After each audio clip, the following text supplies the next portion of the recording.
இது வந்துட்டு வீக்கா வர சொல்லியிருக்காங்க. அதாவது ஒவ்வொரு வீக் செவ்வாய்க்கிழமையும் நம்ம வந்து ஆஸ்பத்திரிக்கு போய் செக் பண்ணிக்கணும். வாட்டர் லெவல் எப்படி இருக்குது, ஏன்னா எனக்கு வந்து தண்ணி லெவல் வந்து கம்மியாக இருக்குது. அதனால் தண்ணி லெவல் செக் பண்ணிவிட்டு அப்புறம் பேபியோட ஹார்ட் பீட் செக் பண்ணணும். நான் புஜ்ஜானுக்கு வந்து இப்படியெல்லாம் பண்ணவே இல்லை. பட் குட்டிக்கு வந்து ரொம்ப அலைச்சல், என்னாலேயும் சுத்தமாக முடியலை. ஃபஸ்ட்டு போனதும் டோக்கன் போட்டோம். டோக்கன் போட்டதும் வந்துட்டு மேடம் போய் பார்த்துட்டு, மேடம் வந்து ப்ளட் டெஸ்ட்டு கொடுக்கணும் அப்படின்னு சொல்லிட்டாங்க. சரின்னு சொல்லிட்டு ப்ளட் டெஸ்ட்டுக்கெல்லாம் கொடுத்துட்டு அதுக்கடுத்து வந்து பேபிக்காக ஹார்ட் பீட் பார்க்கணும் அப்படின்னு சொன்னாங்க. சரின்னு சொல்லிட்டு ஹார்ட் பீட்டெல்லாம் பார்த்துட்டு அதுக்கு முன்னாடி வந்துட்டு இது பண்ணணும்னு சொன்னாங்க. வாட்டர் லெவல் செக் பண்ணிடலாம் அப்படின்னு சொல்லிட்டு போய் ஸ்கேன் பண்ணி பார்த்தோம்.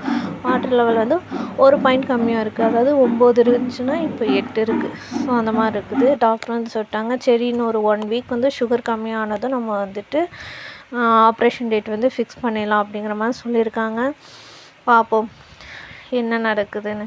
நானும் வெயிட்டிங்கில் தான் இருக்கேன், என்னாலையும் முடியலை.